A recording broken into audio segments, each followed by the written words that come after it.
नमस्कार, मैं हूं रमन मम्मई और स्वागत है आपका न्यूज इंडिया में। न्यूज इंडिया में आज हम बात करने वाले हैं गौरव बल्लभ जी से, जो कांग्रेस के प्रवक्ता हैं और उत्तराखंड दौरे पर हैं। गौरव जी, आपका स्वागत है। पहला सवाल, उत्तराखंड में चुनाव है, कांग्रेस प्रतिज्ञा पत्र लेकर आ रही है और भारतीय जनता पार्टी के पास संकल्प पत्र है। आपका प्रतिज्ञा पत्र कितना अलग है बीजेपी के संकल्प पत्र से?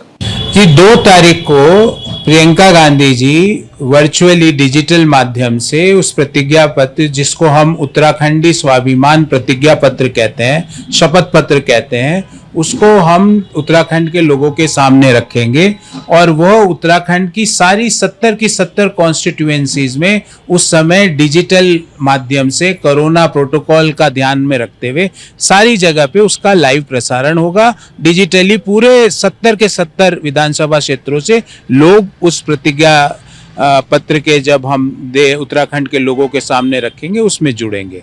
उसमें खास बातें ये होगी कि आज उत्तराखंड के जो प्रभारी भारतीय जनता पार्टी के मंत्री थे, वो अपने 5 सालों के काम में 5 चीजें नहीं गिना पाए। 5 साल के काम में भाजपा अपनी 5 उपलब्धियां नहीं गिना पाई और दूसरी तरफ कांग्रेस पार्टी 4 धाम और 4 काम की बात करती है, उत्तराखंडी स्वाभिमान की बात करती है, 4 लाख रोजगार के सृजन की बात करती है, 5 लाख परिवारों को 4 लाख रुपए के स्वाभिमान राशि की बात करती है, महिलाओं के गैस सिलेंडर को 500 के अंदर करने की बात करती है, उत्तराखंड के हर गांव हर द्वार में तकनीक के द्वारा स्वास्थ्य सुविधाएं मुहैया कराने की बात करती है। तो कंपैरिजन अब उत्तराखंड के लोगों के सामने है।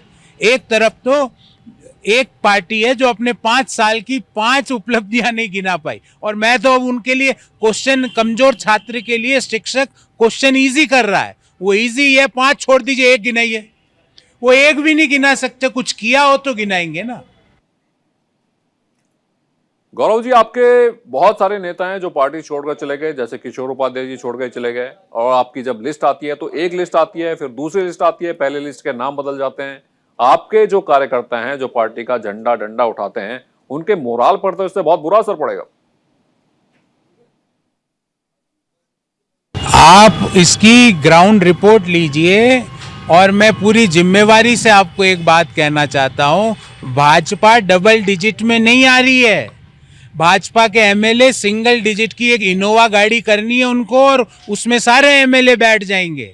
उनको बड़ी गाड़ी करने की जरूरत नहीं है, इनोवा में घुमा सकते हैं वो अपने। इनोवा से बड़ी गाड़ी करने की उनको अपने एमएलए के लिए जरूरत नहीं है।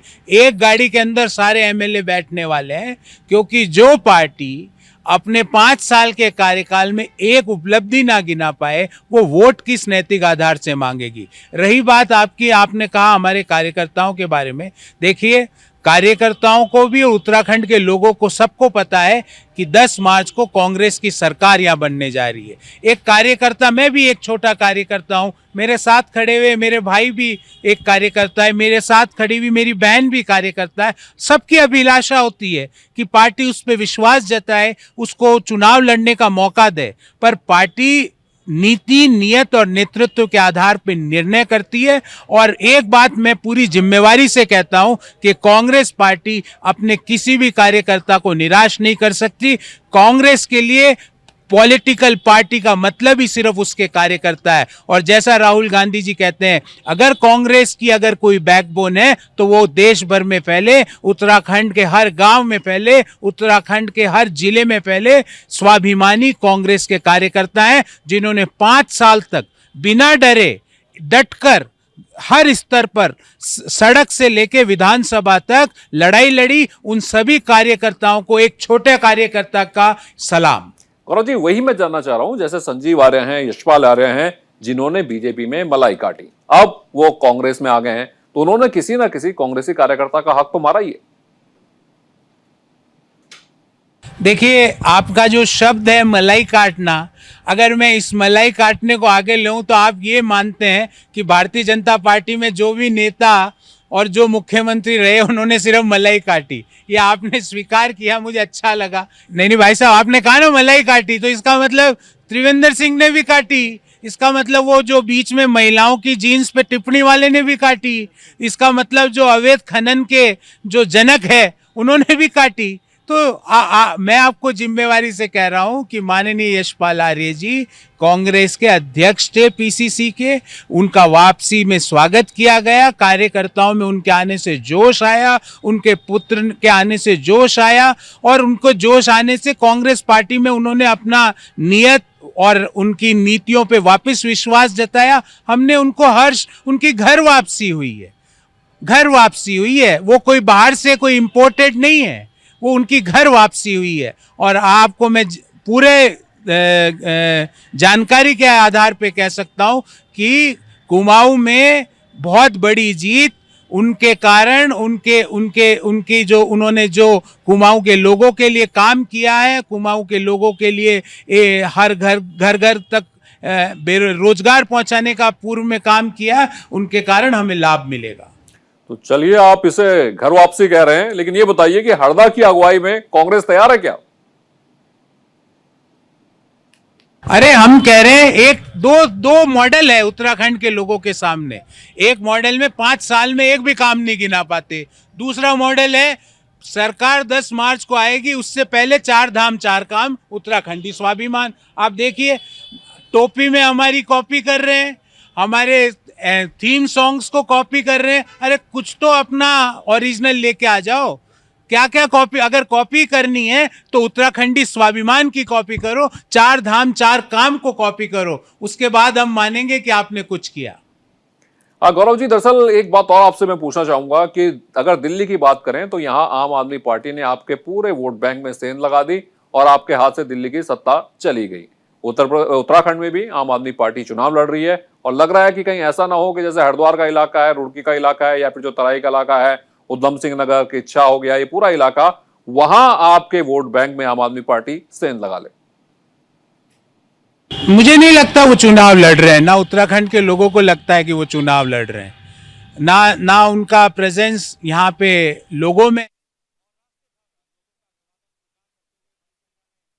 है। मैनपुरी पहुंचे हैं अखिलेश यादव, यहाँ पर नामांकन करने के लिए सैफई से सुबह निकले थे और जगह जगह समाजवादी पार्टी के कार्यकर्ताओं ने उनका स्वागत भी किया था। और ऐसे में मैनपुरी से अखिलेश यादव के साथ 2 और जो कैंडिडेट्स हैं वो भी आज नामांकन दाखिल करने वाले हैं। और आप यहां पर देख भी सकते हैं, अखिलेश यादव के साथ तमाम जो कार्यकर्ता हैं वो भी साथ चल रहे हैं। फिलहाल अखिलेश यादव को आप देख रहे हैं, सीधी तस्वीरें मैनपुरी से हैं जहां पर अखिलेश यादव पहुंचे हैं, नामांकन करने के लिए है। करहल सीट से चुनावी मैदान में है अखिलेश यादव, पहली बार चुनाव लड़ रहे हैं। नामांकन के लिए अखिलेश यादव पहुंच चुके हैं, जगह जगह स्वागत समारोह उनका हुआ है। करहल की सीट इस बार उत्तर प्रदेश के चुनाव में हॉट सीट बन चुकी है। सपा के राष्ट्रीय अध्यक्ष और उत्तर प्रदेश के पूर्व मुख्यमंत्री अखिलेश यादव मैनपुरी में करहल विधानसभा से आज नामांकन दाखिल करने के लिए पहुंच चुके हैं। सैफई से सुबह नामांकन दाखिल करने के लिए वो निकले थे और उसके बाद जगह जगह उनका स्वागत भी किया गया।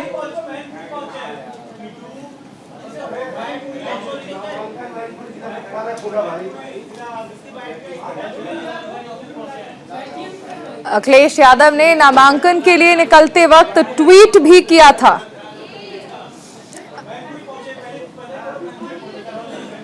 तो मैनपुरी की अगर बात कर लें तो यहां की करहल सीट से अखिलेश यादव चुनावी मैदान में है और यहां नामांकन के लिए अखिलेश यादव पहुंचे हैं। सीधी तस्वीरें आपको दिखाई जा रही हैं मैनपुरी से, जहां पर अखिलेश यादव जिलाधिकारी कार्यालय पहुंचे हैं और यहां पर अब से बस कुछ ही देर में वो नामांकन करने वाले हैं। करहल सीट से चुनावी मैदान में है और पहली बार चुनाव लड़ रहे हैं अखिलेश यादव। अपना पहला विधानसभा चुनाव मैनपुरी से लड़ रहे हैं, जो देखिए सपा का गढ़ माना जाता है मैनपुरी और इटावा को। तीसरे चरण में यहां पर चुनाव होना है 20 फरवरी को और उससे पहले नामांकन के लिए अखिलेश यादव पहुंचे हैं।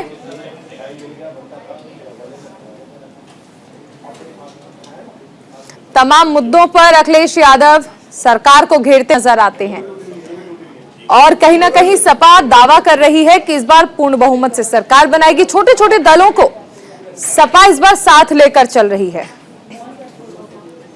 आज नामांकन के लिए अखिलेश यादव पहुंचे हैं और आप देख सकते हैं तस्वीरों में भी, जिस तरह हम पहले भी जिक्र कर रहे थे कि जगह जगह स्वागत किया गया है अखिलेश यादव का। कार्यकर्ताओं में एक होड़ थी अपने प्रिय नेता को देखने की।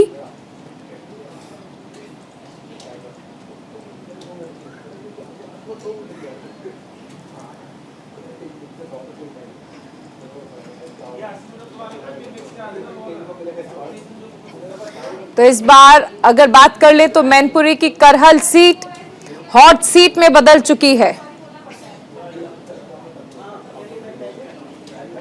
और यहां पर अगर हम बात कर लें तो देखिए उत्तर प्रदेश विधानसभा चुनाव का शंखनाद हो चुका है। आज अखिलेश यादव मैनपुरी की करहल विधानसभा सीट से नामांकन दाखिल करने पहुंचे हैं। समाजवादी पार्टी के गठन की अगर बात कर ले तो उसी दौरान से करहल सीट को सपा की सीट माना जाता है।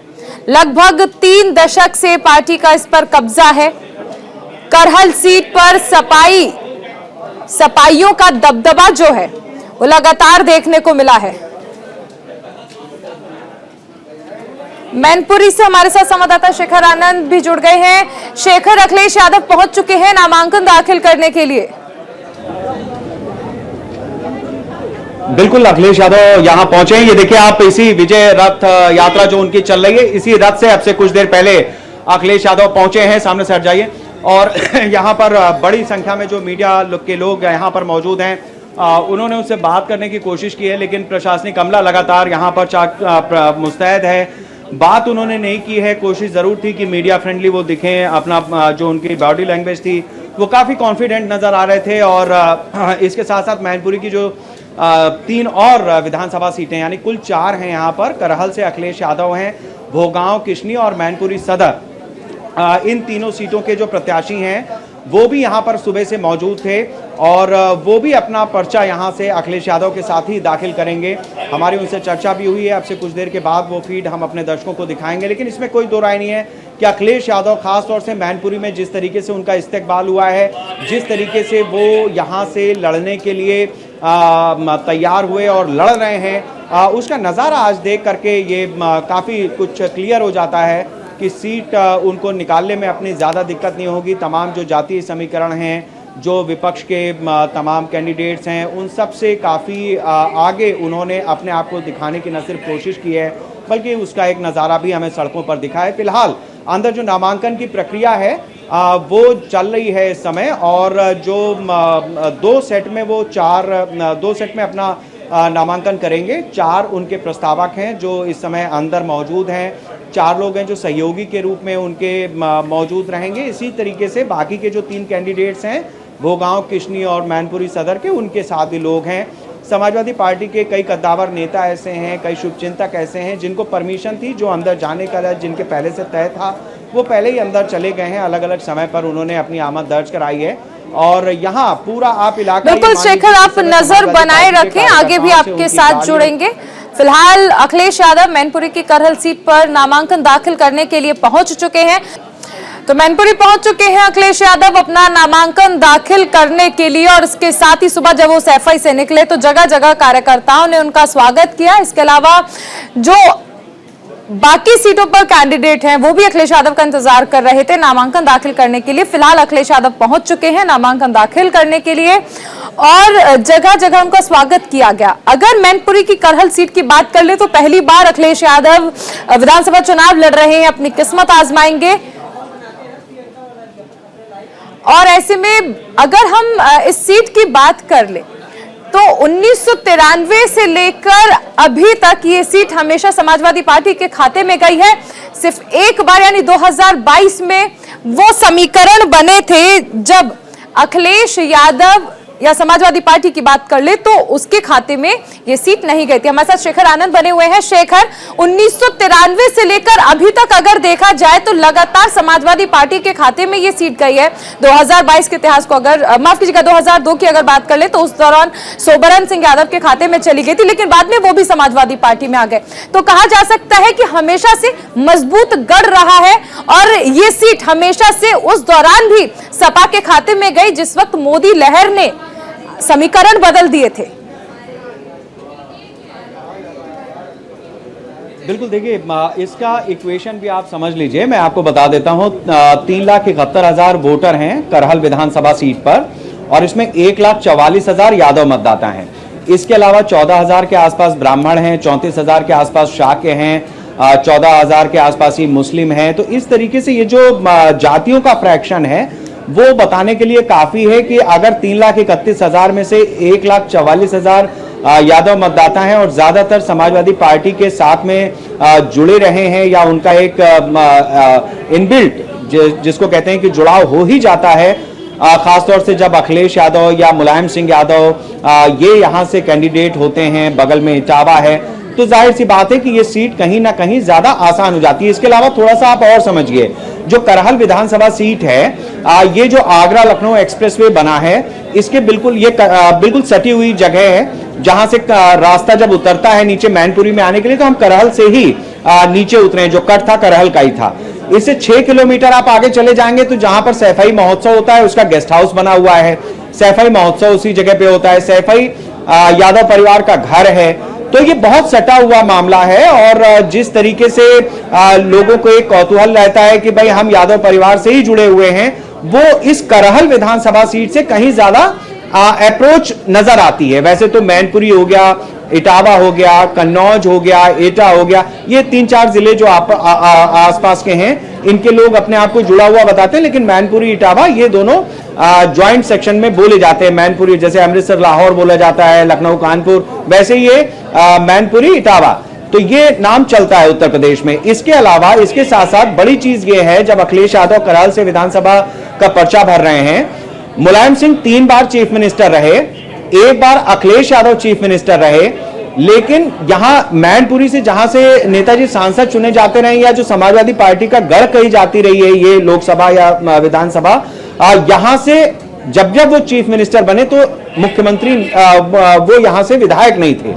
तो करहल विधानसभा से जब अखिलेश यादव पर्चा भर रहे हैं और अगर 2022 में नतीजे अनुरूप रहते हैं, मुख्यमंत्री बनते हैं, तो ये पहला मौका होगा जब मुख्यमंत्री के रूप में मैनपुरी अपना एक कैंडिडेट यहां से जिता करके भेजेगी। नेताजी जब यानी मुलायम सिंह यादव जब मुख्यमंत्री बने हैं, उन्होंने सबसे पहले मुख्यमंत्री के तौर पर मुलायम सिंह यादव ही थे जिन्होंने चुनाव लड़ा था। उसके बाद तमाम हमने देखी विधानसभा चुनाव लड़े बिना ही उन्होंने मुख्यमंत्री का पदभार संभाला। बहुत शुक्रिया शेखर इस तमाम जानकारी के लिए। अब सीधी तस्वीरें दिखाते हैं आगरा से, जहां पर मुख्यमंत्री योगी आदित्यनाथ इस वक्त संबोधन कर रहे हैं। आगरा में मेट्रो का काम भी हो रहा है। अब तो हम लोगों ने आगरा में गंगा जल उपलब्ध करवा दिया है और भाइयों बहनों, हर घर नल की योजना, हर घर में शुद्ध पेयजल उपलब्ध कराने की कार्रवाई भी हमारी सरकार बहुत शीघ्र करने जा रही है।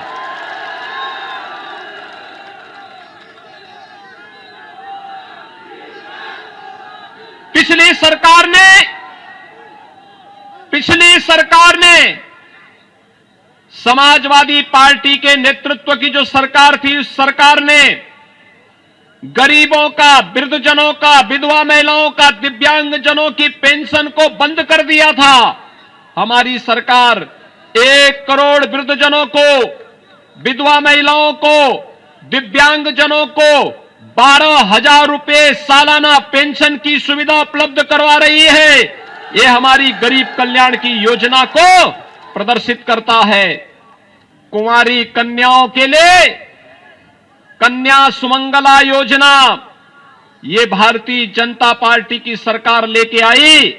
डबल इंजन की सरकार, हर कन्या को स्कूल में पढ़ने की व्यवस्था हो, बेटी के जन्म लेने से लेकर के बेटी की स्नातक तक की पढ़ाई फ्री में, और फ्री में ही नहीं बल्कि 15,000 रुपए बेटी को पढ़ाई के दौरान भी सरकार अलग से उसके अकाउंट में देने का कार्य करेगी। ये मुख्यमंत्री कन्या सुमंगला योजना भी भारतीय जनता पार्टी की डबल इंजन की सरकार ने दिया। भाइयों बहनों, बेटियों की सुरक्षा या कानून व्यवस्था की स्थिति, दंगा, हर तीसरे दिन दंगा, या बेटियों की सुरक्षा में कितना खेल होता था। लेकिन आज बेटी भी सुरक्षित है, प्रदेश में दंगे नहीं होते। अब तो दंगा करने वाले को 10 बार सोचना पड़ता है कि दंगा करेंगे तो पोस्टर चस्पा हो जाएंगे। बाप दादों ने जो नैतिक अनैतिक तरीके से कमाया है सब बिक जाएगा। इसलिए सभी लोग आज दंगा करने से भागते हैं। नहीं तो भाइयों बहनों, सपा की सरकार में हर तीसरे दिन एक दंगा होता था। एक नियति बन चुकी थी प्रदेश की दंगा करने की। और इसलिए आज हम सब आए हैं आपके बीच में आपसे कहने के लिए, मात्र भारतीय जनता पार्टी एक पार्टी है जो गांव, गरीब, किसान, नौजवान, महिलाएं और समाज के प्रत्येक तबके के हितों के लिए कार्य करने के लिए पूरी प्रतिबद्धता के साथ कार्य कर रही है। और भाइयों बहनों, भारतीय जनता पार्टी की सरकार है जो आस्था का भी सम्मान कर रही है। प्रत्याशियों की सूची आप देखें, कैसे कैसे लोगों को समाजवादी पार्टी और बहुजन समाजवादी पार्टी और कांग्रेस में एक होड़ लगी है, ऐसे लोगों को प्रत्याशी देने की जिनकी आपराधिक पृष्ठभूमि है। याद करिए, मुजफ्फरनगर का दंगा भी हुआ था और मुजफ्फरनगर के दंगे से समाजवादी पार्टी की टोपी पूरी रंगी हुई है। उन निर्दोष किसानों का, उन निर्दोष जाति युवकों का, गौरव और सचिन नाम के उन निर्दोष नौजवानों के खून से रंगे हुए समाजवादी पार्टी के हाथ। एक तरफ मुजफ्फरनगर के दंगों से इनके हाथ रंगे हुए हैं और दूसरी तरफ राम भक्तों पर गोली चलाने का भी पाप इनके ऊपर लगा हुआ है। इन लोगों को जब अवसर मिला, इन्होंने प्रदेश को दंगों की आंख में झोंकने का कार्य किया, प्रदेश के विकास की योजनाओं पर बंदर बांट करने का कार्य किया। प्रदेश के विकास को इन लोगों ने पूरी तरह से प्रदेश को बर्बाद करने के लिए कोई भी ऐसा जो भी षड्यंत्र हो सकता था, उस षड्यंत्र के हिस्सेदार सपा और बसपा अपने अपने समय में रही है। और इसलिए भाइयों बहनों, आज हम सब आपके बीच में आए हैं। भारतीय जनता पार्टी की डबल इंजन की सरकार है। प्रधानमंत्री मोदी जी के नेतृत्व में आज पूरा देश विकास की एक नई ऊंचाइयों की ओर तेजी के साथ बढ़ रहा है। भारत दुनिया के अंदर एक महाताकत के बनकर के उभर रहा है। हर गरीब को, हर किसान को, हर नौजवान को और महिला को आज सम्मान मिल रहा है। और आप देख सकते हैं, हर गरीब को शासन की योजना के साथ जोड़ने के लिए प्रधानमंत्री किसान सम्मान योजना किसानों के लिए हो, गरीबों को उनकी उपज का दाम देने का हो, फूड प्रोसेसिंग सेंटर के। तो आगरा से मुख्यमंत्री योगी आदित्यनाथ को आप सुन रहे थे। विपक्षियों पर जमकर निशाना साधा और साथ ही डबल इंजन सरकार की उपलब्धियां भी गिनाई।